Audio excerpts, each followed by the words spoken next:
Hey, it's Tuesday, December the 16th, 2025. My name is Tom, and this is your Ready Core Daily Brief. On today's show, we're closing one of the most common preparedness gaps, building a family blackout kit that actually works. We'll get to that in just a minute, but first, let's get the latest with the Daily Sit Rep. But first, let's get grounded with what matters now, your ASAT team's Daily Sit Rep. This is your AmCon Daily Sit Rep for December the 16th, 2025. Up first today, the Pacific Northwest is bracing for more rain and severe weather this week. Atmospheric rivers are expected to impact the West Coast from Washington to Northern California, bringing the possibility of moderate to major river flooding, especially on rivers that faced record flooding last week. Snow levels will drop, leading to several feet of snow in the Cascades and 3 to 8 inches of rain closer to the coast. Emergency officials have ordered evacuations in parts of King County after a dam failure, affecting over 46,000 people. Authorities advise staying alert to local weather warnings and be prepared to evacuate if necessary.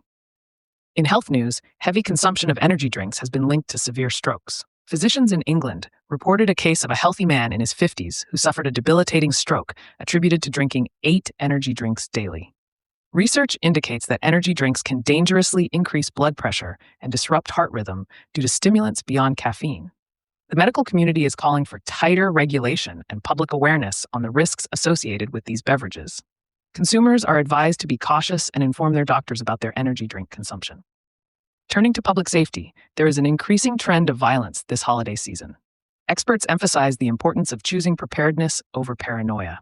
Being prepared means taking practical and calm steps, such as having first aid supplies, food, and plans in place to manage potential risks, rather than succumbing to irrational fear. Community connections and resilient leadership in neighborhoods are key to effective preparedness and safety. Everyone is encouraged to develop resilience skills and foster strong, trusted relationships within their communities. In other news, the U.S. Food and Drug Administration has issued warning letters to major retailers, Walmart, Target, Kroger, and Albertsons, for failing to promptly remove recalled ByHeart Whole Nutrition infant formula. The contaminated formula has been linked to a botulism outbreak that has affected over 50 infants across 19 states. The retailers have 15 working days to provide evidence of corrective actions or risk legal consequences, including product seizures. Parents are urged to check and avoid the recalled product to protect their infants. Also, there's ongoing protest activity and potential civil unrest around the country, with various groups planning demonstrations. Situational awareness is crucial for those attending public events. Be mindful of your surroundings, know your exits, and report any suspicious activity to authorities or the RESAT team through regional communication channels. Enjoy the holiday festivities while maintaining safety and vigilance. Now for the weather summary. Expect heavy rain and snow in the Northwest this week, with another atmospheric river and Pacific cold front approaching Wednesday. This will bring gusty winds, mountain snow, and flooding risks. Above-average temperatures continue across the west and central U.S., while Arctic air retreats in the east midweek. Heavy lake-effect snow persists east of Lake Ontario under a lake-effect snow warning.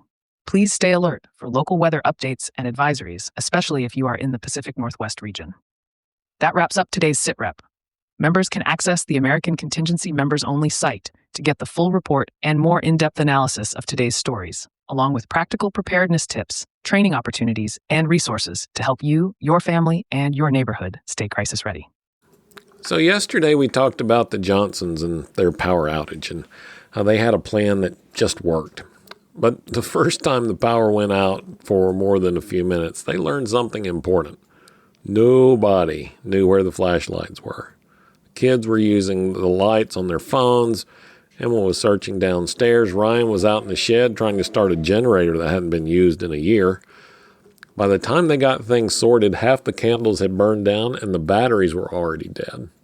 Lessons all learned the hard way. The next weekend, they built a blackout kit together. It took less than an hour, and now they know exactly what to grab when the lights go out. You know, power outages are one of the most common emergencies we'll face. So building a blackout kit is a simple and practical project you can do as a family. And it's a perfect way to turn a gap into a win. So let's start with just the basics. First, grab a plastic tote or a backpack. This will be the container for your blackout kit. I like totes because it gives you some space for extras, but choose whatever works best for you and your family. Now let's look at what goes in it. Let's start with lights. Flashlights, headlamps, candles, and lighters, and extra batteries. Make sure you have the right batteries for the right flashlights, and you have to rotate these, but we'll get to that later this week.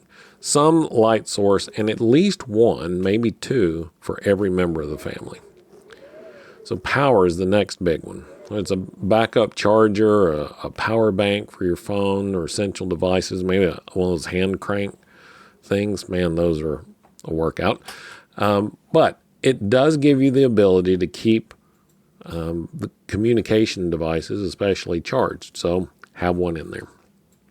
Speaking of communications, and a hand-cranked radio, a battery or a crank-powered radio, and a written contact list in case cell service drops. Those, how many of us don't even remember people's phone numbers anymore? Write that stuff down. Now, we're in wintertime now across the U.S., so warmth is an issue. Blankets, hand warmers.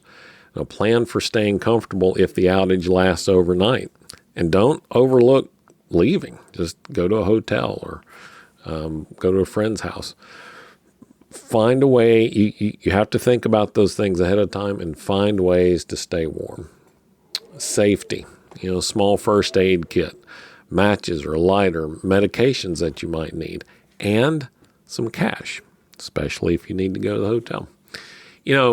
This is one of those things that a lot of people don't think about, but in a power outage, the city services, infrastructure services are going to be strained responding to all kinds of calls. So be prepared to take care of things yourself, at least for a while. And then some extras, maybe a board game, some books, or deck of cards. This is a great thing to let everybody bring one thing or bring something that they want to include in the kit. All right, now grab your container, put everything in there nice and neat, label it, and store it somewhere easy to reach, like a hallway closet or under the main counter, just somewhere where everybody knows where it is. Now's the important part. Test it. Turn off the lights one night and let your family go through the motions. You will be surprised how quickly people adapt when they've practiced something like this together. This is a great time and project to work on together with your kids. Explain to them why every piece needs to be in the kit. Who knows? They may ask some great questions that make you think or have some great ideas of their own. Preparedness doesn't have to be complicated. It just has to be intentional. This simple kit built on a calm day can make the chaos feel very manageable. All right, so tonight, after dinner, gather your family and build your blackout kit. Let the kids pick flashlight spots, make labels for the containers. Make it a 10-minute project. It doesn't have to be a chore. It doesn't have to drag out. Just get it done. All right, tomorrow we're going to answer another big question, one that I get all the time. How much is enough? How to right-size your preparedness without going overboard. Thanks for listening to your Ready Core Daily Brief. If you're already a member, thank you. We appreciate it. Don't forget to check the platform for members-only resources. And if you're not a member yet, all you have to do is visit AmericanContingency.com and click on the Join button to start building real resilience today. I'm Tom Rigsby. Stay alert, stay ready, and I'll talk to you again tomorrow. Thanks for listening to today's AmCon Daily Brief. Members can dive into more resources on the Members Only website or on your phone app. Not a member yet? Visit AmericanContingency.com to join the network. And don't forget, share this episode with a friend, family, or neighbor who needs to hear it. I'm Tom Rigsby. Stay alert, stay ready, and I'll talk to you tomorrow.